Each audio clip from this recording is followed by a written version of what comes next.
The next day, Jaden arrives at Slice at 4:20 and spends the slow hours before the dinner rush working on homework and refilling Parmesan cheese and red pepper shakers. By 6 o'clock, he is bussing tables, balancing a gray tub on his hip, and tossing in plates of half-eaten garlic knots and overdressed salads. As he cycles back and forth from the dining room to the kitchen, Jaden decides to turn the task of clearing tables into a personal challenge.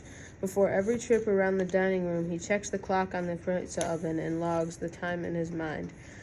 Then he checks it as soon as he walks back into the kitchen. The goal? To get faster every time. The left half of the dining room is typically the quickest to clear. The bar takes up most of the space. The rest is filled with half a dozen bar-height tables, with their seating for two and tendency to attract customers who only order appetizers. Cleanup is relatively easy. It's the right half of the restaurant, and that presents the biggest challenges and makes it nearly impossible for Jaden to beat his best time.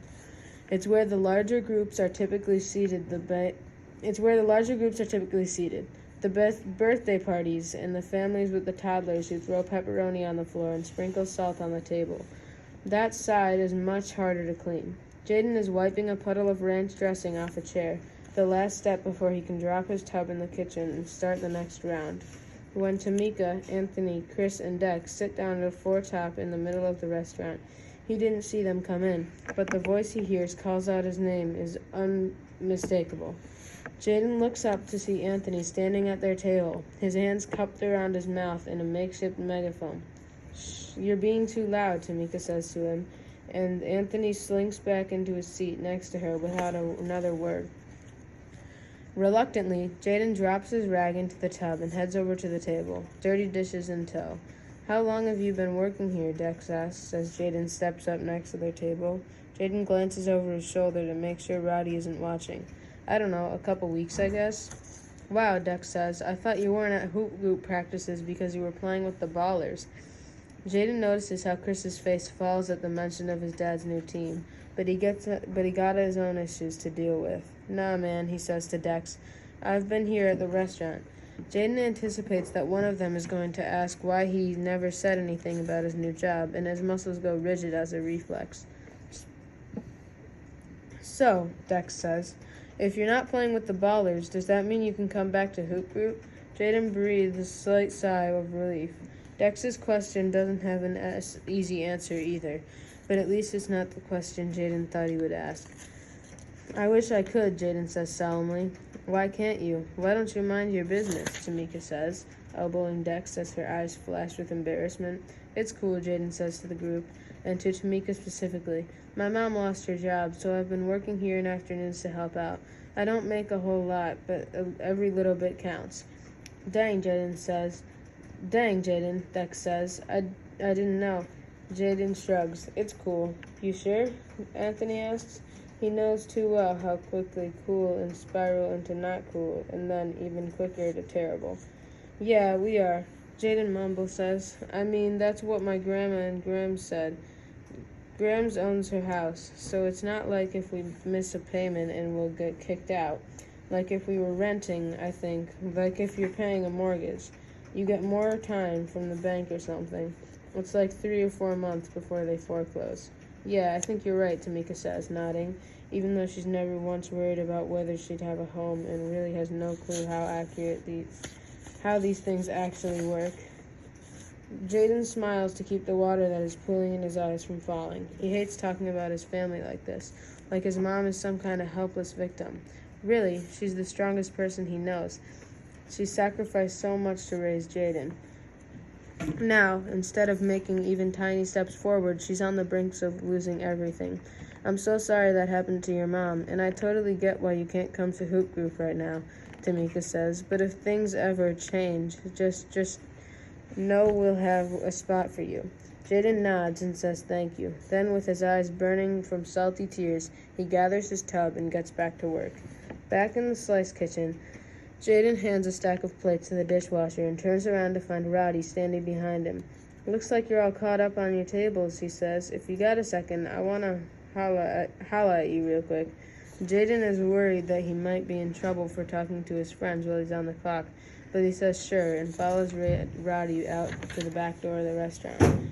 Once outside, they both lean their bodies against the cool brick wall of this building just as the sun begins its final descent beneath the horizon. I heard you talking to your friends over there, Roddy says. Yeah, I'm sorry, it was only for a minute. No, I'm not mad, Roddy says, waving a hand. I heard what you were talking about, though. He stops and strokes his goatee. I already told you ain't nothing wrong with you stepping up to take care of your family. I meant that. You're doing a good thing for your mom and your grandma. But if you don't remember anything else I tell you, I want you to remember this. You can't get so caught up in the right now that you lose sight of the future. Jaden's forehead bounces with confusion. I don't know what you mean. Roddy takes a deep breath, rubs his palms together, and tells Jaden about the moment when he and his high school girlfriend found out she was pregnant. How, as her belly began pressing tight against the front of her cheerleading uniform, he was forced to make the most important decision of his life. What did you do? Jaden says. What do you think I did? Well, I remember that after you and Kendrick graduated from Willowbrook, we didn't really hear about you playing in college or anything. I always wondered what happened to you, so I'm guessing you quit playing. That's exactly what happened, Roddy says. I had full ride offers to Duke and UCLA, my dream schools, but I couldn't imagine leaving my daughter or my girl, so I stayed in Lorain. I got a job at Top Burger and used my checks to pay rent and buy diapers. Jaden nods. I hear what you're saying, and it sounds like you did the right thing. But I also feel like you wouldn't be telling me this if you didn't feel like you had made the wrong choice. Roddy shakes his head. Nah, that ain't it. I'ma say it again. It's never wrong to take care of your family. I'm just saying that what I did wasn't the only way I could have taken care of my family. I don't get it. It's like this, Roddy says. I wanted to study architecture so I could learn to build an affordable housing that was actually nice, not like a crappy roach-infested projects I grew up in. I was going to play pro ball and invest the money into a real estate company. Then I was going to develop housing complexes that would make it so other kids didn't have to grow up the way I did. That was the plan that was going to help me take care of my family and help help me become the person God called me to be.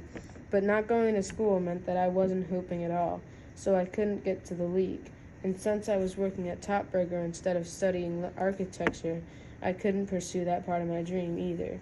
Oh, Jaden says softly. I see what you mean, but, if you had gone to school all the way in California, who would have taken care of your family?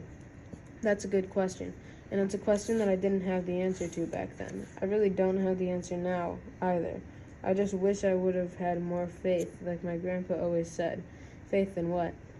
Faith in God, faith in family, faith in the idea that I wouldn't have been born with certain gifts if I wasn't meant to use them. Before he died, my grandpa was always telling me not to worry. He always said everything was going to work itself out, even if it felt impossible at the time. He wanted me to go to school, and he said that my girl and my baby could have stayed with him at his house if necessary, but I wasn't trying to hear it. My dad was never around for me, so I wanted to be there for my kid. I didn't consider that the best way to be there for her was to become the best version of myself. So this is about playing basketball, Jaden says, his eyes cast somewhere far into the distance. Yes and no. It's about you doing what you feel called to do. Might be basketball, might be something else. Might be basketball and something else. You're 12, and I know basketball is all that you see yourself doing right now, and that's cool. Basketball might be the thing that gets you into prep school and college so that you can discover another dream that's just as important and that can also help your mom get off the couch. Who knows? I just want you to be open to all of it. I want you to consider every single opportunity that's available to you. And I want you to go after them with everything you got.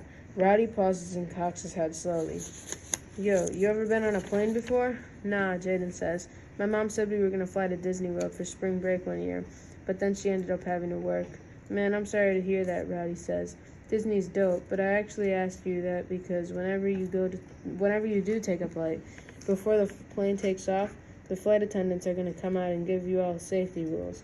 They're going to tell you how to put your seatbelt and where the exit rows are, and they're going to tell you what to do when cabin pressure starts to decline. Okay, Jaden says, even though he has no idea what Roddy is talking about.